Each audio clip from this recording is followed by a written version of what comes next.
Resolusi Habib Rizik di tahun 2023 ungkap otak pembantaian di kilometer 50 hingga gelorakan revolusi akhlak. Selama ini kita jujur aja ya, dengan segala hormat Pak Listio Sigit, institusi Polri itu mendapatkan framing negatif dari masyarakat. Tingkat kepercayaan masyarakat terhadap institusi Polri itu rendah, bahkan boleh dibilang udah nggak percaya. Bahkan di awal kejadian semenjak ada konferensi pers dari Barreskrim, itu rakyat sudah bilang apa sih masa mungkin begitu.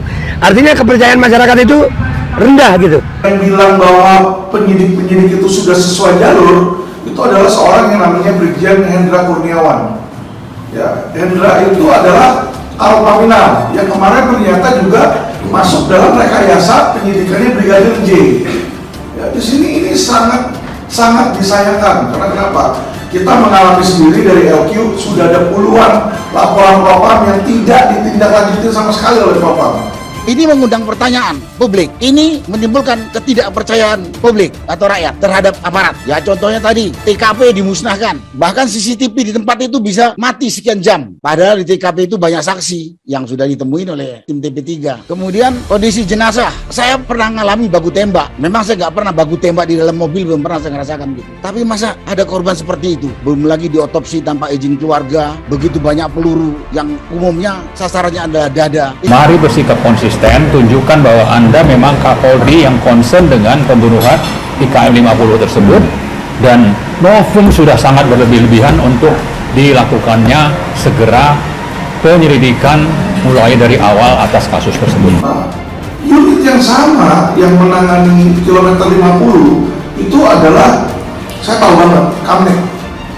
Jadi orang-orang pelacaknya itu orang-orang Kamnek. Saya pun waktu itu sebagai seorang lawyer ditangkap aja nggak pernah di BAP langsung tangkap dulu, dia bodo amat. Bisa dulu 20 hari, nggak boleh ada yang melihat ya, ini nggak boleh seperti ini. Karena ini adalah pelanggaran HAM. Penyiksaan itu nggak boleh. Kejadian pembunuhan itu sebenarnya cukup terang benderang, cukup kasat mata. Walaupun dan kalau aparat atau pemerintah mau jujur, saya yakin tidak sulit mengusutnya. Saya tahu aparat-aparat intel atau polisi atau TNI itu jago-jago kok untuk menyelidiki atau menyidik kasus-kasus yang lebih rumit dari itu. Ini udah jelas TKP-nya, tapi keterangan dari aparat yang berbelit-belit, yang berubah-ubah, ditambah lagi ada tindakan-tindakan yang kelihatan sekali seperti yang dikatakan tadi oleh Legend Jaya, dihilangkan banyak hal. Dan ini kami melihatnya adalah doa 6 orang tua yang ditinggal mati oleh anaknya di KM 50, dan doa seorang imam besar Habib Rizik yang tentang mubahalah. Bagaimana sekarang dengan cara Allah Subhanahu wa ta'ala, Allah mau membongkar borok mereka dengan cara mereka, dan ini mudah-mudahan akan terbongkar. Saya juga akan tetap fokus di sini karena kepolisian adalah harapan rakyat sebagai pengayom, pelindung, pelayan. Nah kalau di dalam polisinya ada mafianya yang anggota sendiri aja ditembak, rakyat minta perlindungan kepada siapa?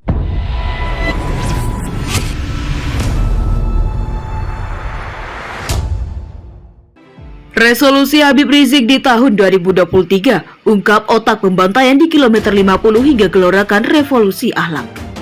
Memasuki awal 2023, Habib Rizik Syihab memasang resolusi untuk mengawali aktivitas di tahun 2023. Salah satu yang menjadi resolusi Habib Rizik di tahun 2023 ini yaitu tetap konsisten untuk mengungkap otak pelaku di balik tragedi kilometer 50.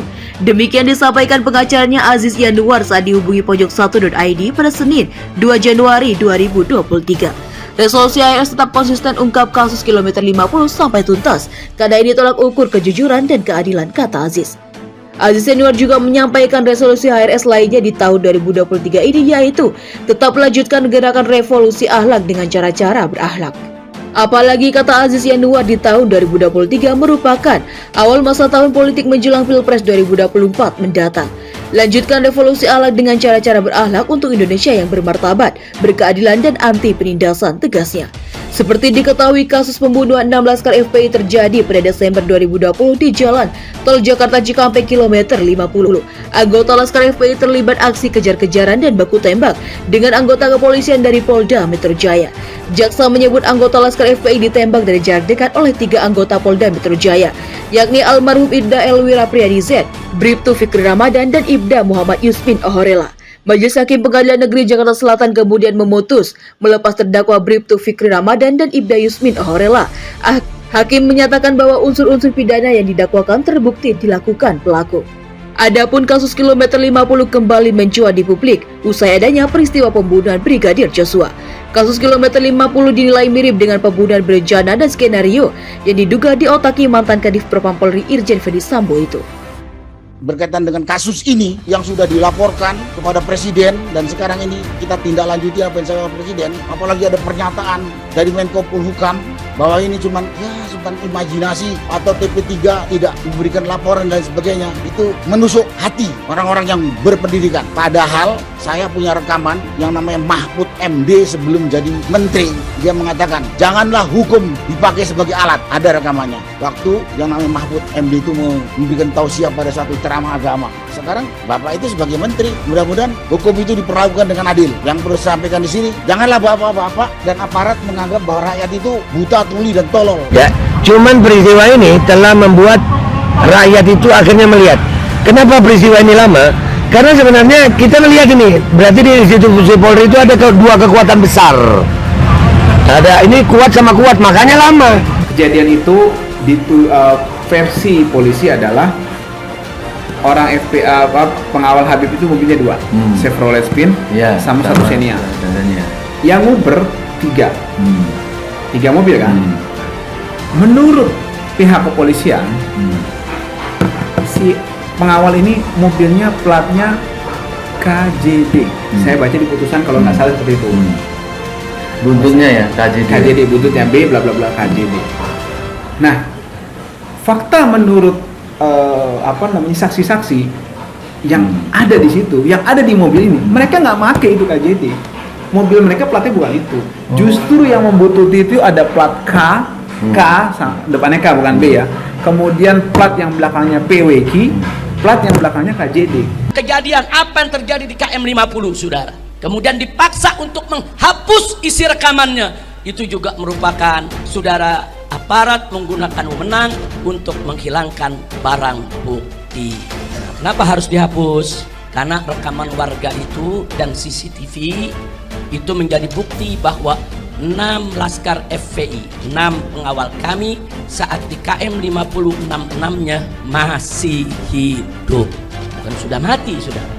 Nah, jadi bukti ini semua dihapus.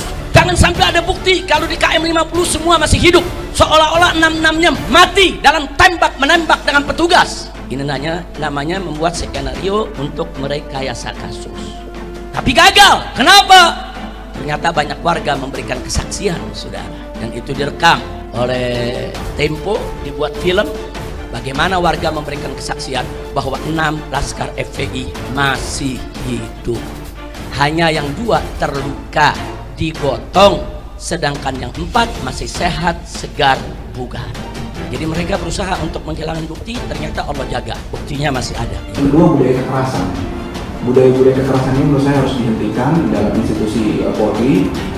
Saya minta seperti itu, saya mohon sebagai rakyat di situ, di sini dan kemudian pengungkapan kasus KM 50 ini sebenarnya sama dengan Brigadir J tadi. Kalau misalnya kita mau ungkap pelakunya saja itu menurut saya nggak terlalu sulit.